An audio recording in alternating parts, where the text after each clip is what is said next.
Pour ne rien manquer, abonnez-vous maintenant. Les élèves, pour la professeure, cette chanson magnifique, adieu monsieur le professeur. Et là, effectivement, le tableau n'est pas le même. Aujourd'hui, on a besoin de professeurs, on a besoin, ceux qui s'en vont, eh ben, ils sont pas toujours remplacés, c'est le moins que l'on puisse dire, et ça commence à devenir lourd et à peser lourd. Alors, effectivement, un message est arrivé du tout nouveau ministre de l'Éducation nationale, Gabriel Attal, en disant, attendez, on va tout arranger. Écoutez.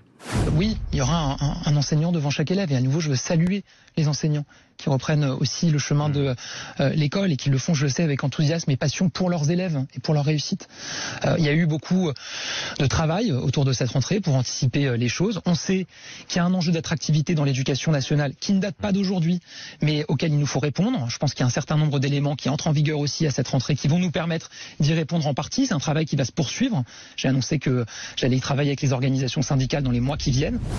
Voilà, donc Gabriel Attal va travailler avec les organisations syndicales et notamment, je le pense, bien sûr, avec le syndicat national des personnels de direction de l'éducation nationale.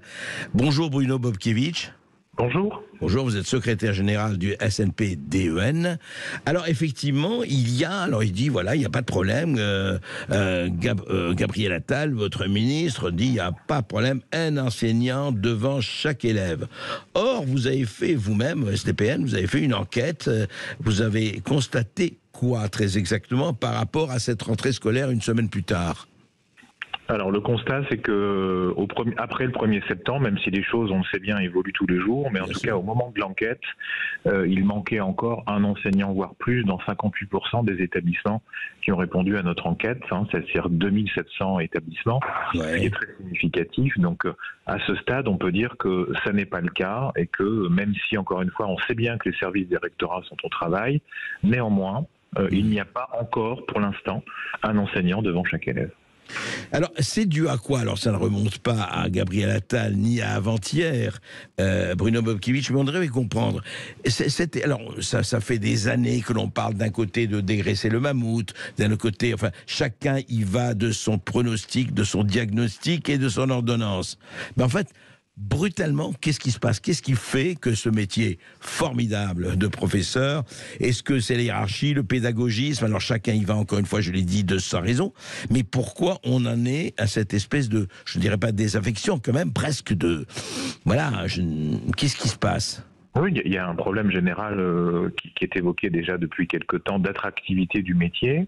Donc il faut à la fois travailler, même si ça a été engagé, la question de la revalorisation financière. Il y a une question d'image globale de l'enseignant aujourd'hui dans la société. Il y a un prof bashing quasi permanent qui fait que les jeunes ne veulent pas s'engager dans ce métier qui est plutôt décrié aujourd'hui par le grand public, voire par les médias à certains moments. Et il vient d'où? Attendez, pourquoi les médias ou le grand public attaquent les profs en disant ils ne fichent rien, etc. C'est quoi? C'est un discours ambiant qu'on peut régulièrement entendre. Oui, ça y contribue à la dégradation de l'image de l'enseignant, et donc ça ne donne pas très envie aux enseignants de s'engager. Et puis il y a la question globale des conditions d'exercice. Et c'est vrai qu'il y a beaucoup de choses qui ont changé. Il y a beaucoup de réformes successives qui se sont enchaînées. Et qui fait qu'aujourd'hui, c'est pas forcément facile et que les enseignants peuvent être en difficulté sur ces questions et dont eux-mêmes pas forcément un discours très positif engageant les plus jeunes à les rejoindre. Donc tout ça contribue au manque d'attractivité et il faut absolument travailler ce sujet.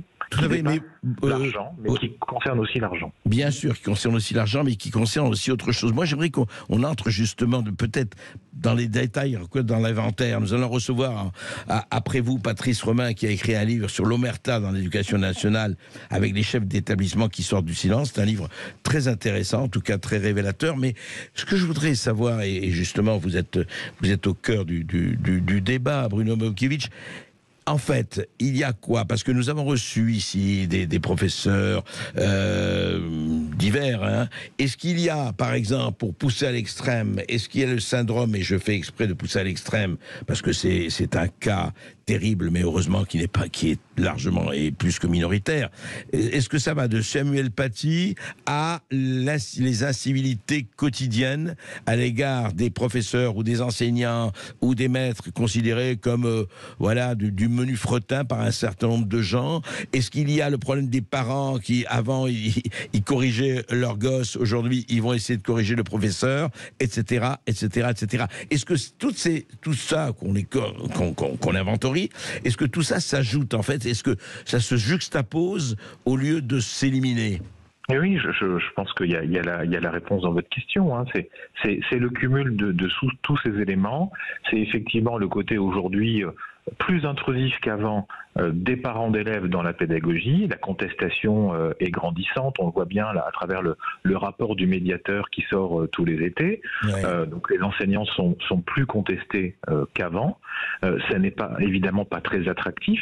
Il y a la question de la rémunération, on l'a dit, il y a la question des bouleversements, des modifications et du ressenti du monde de l'éducation en général sur toutes les réformes, les évolutions, les annonces grand public qui perturbent grandement et qui contrarient le monde éducatif parce qu'il y a parfois du bon sens mais malheureusement pas toujours. Bon voilà, tout ça contribue à un sentiment global qui fait que on s'engage moins dans ce type de métier pour toutes les raisons qu'on vient d'évoquer. Est-ce qu'il n'y a pas aussi, il faut le dire aussi, un problème de hiérarchie, un problème de pédagogisme, un problème du haut, je dirais du haut fonctionnaire sur, je ne dirais pas la piétaille, mais vous savez, on a ça un peu partout dans les institutions en France, hein, pas seulement l'éducation nationale, mais l'éducation nationale, c'est l'iceberg exemplaire, je dirais. On a l'impression qu'il y a quand même césure entre le personnel du haut qui je ne veux pas généraliser, mais quand même qui dit bon, ben voilà, moi je protège ma carrière, etc. Circuler, rien à voir, silence dans les rangs, tout va bien, pas de vague. Et puis les professeurs ou les chefs de personnel ou qui se disent attendez, nous on vit au quotidien tout à fait autre chose. Je sais pas. Je fais partie des personnels qui dirigent d'autres personnels, donc c'est compliqué pour moi de répondre à cette question. C'est pas ma pratique dans ma vie quotidienne. Mais je dis pas que ça n'existe pas. Hein. Vous avez parfois une déconnexion effectivement entre celui qui prend des décisions et celui qui les applique, qui ne favorise pas les relations et l'engagement. Hein. Donc ça doit exister. Hein. Ça fait partie peut-être de la problématique. En tout cas, par rapport à des décisions nationales, c'est assez évident. Par rapport à des décisions locales, j'ai envie de dire, j'espère que non. Hein. Donc, en l'occurrence, c'est les personnels que je représente. D'accord. Non, bien sûr. Non, ce que je veux dire par là, c'est qu'est-ce qu'il n'y a eu des structures, si vous voulez, un pédagogisme, pour ne pas parler des hiérarchies, parce que ça dépend effectivement des gens et des individus. Hein, voilà, c'est comme partout. Mais est-ce qu'il y a eu, par exemple, moi je suis très frappé de voir des témoignages de professeurs qui se disent on a l'impression d'être, alors à tort ou à raison, hein, je ne suis pas professeur, je ne suis pas, mais d'être abandonné, d'être un peu lâché, d'être un peu mis à l'écart. En tout cas, il y a eu beaucoup de livres, beaucoup d'ouvrages, beaucoup de témoignages de professeurs, attention, en activité, qui ont dit ça. Est-ce que vous trouvez que c'est un sentiment qui se défend ou pas? Vous savez, l'éducation nationale, c'est plus d'1 million de personnels. Hein, donc vous allez trouver évidemment des enseignants, des personnels qui ont des parcours difficiles et qui vont focaliser. On peut le comprendre parce qu'ils ont eu un parcours compliqué sur tout ce qui n'a pas fonctionné. Ce sera certainement le cas du collègue que vous allez recevoir après. Et puis vous avez aussi des collègues qui vont pouvoir vous dérouler plein de choses positives qu'ils ont pu mettre en œuvre dans leur carrière. Donc quand on a 1 million de personnels, toutes ces situations existent. Il ne faut pas les rejeter.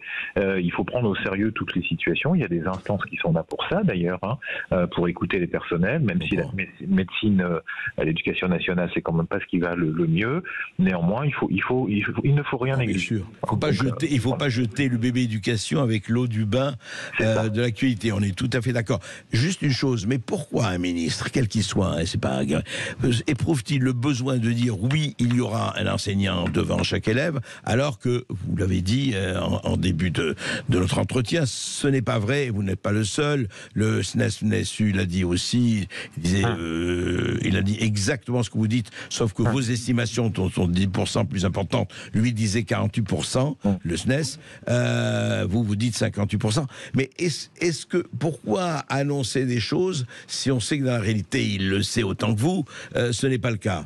Oui, mais c'est à eux qu'il faut poser la question. Et la difficulté dans laquelle on se retrouve, nous, en tant que chef d'établissement représentant de l'État, c'est ce décalage potentiel entre la parole publique politique et la réalité du terrain. Et donc nous, ce qu'on demande, c'est vraiment une parole qui soit au plus proche de la réalité. On ne doit pas mentir et vendre du rêve aux parents d'élèves. Il y a une réalité qui est complexe.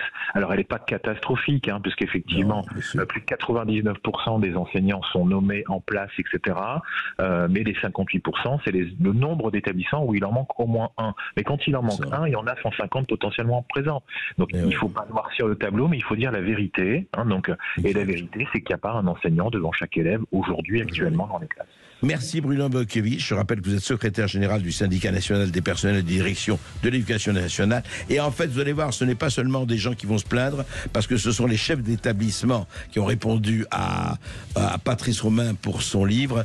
Et c'est tout aussi intéressant. Merci d'avoir été avec nous. On va se retrouver dans quelques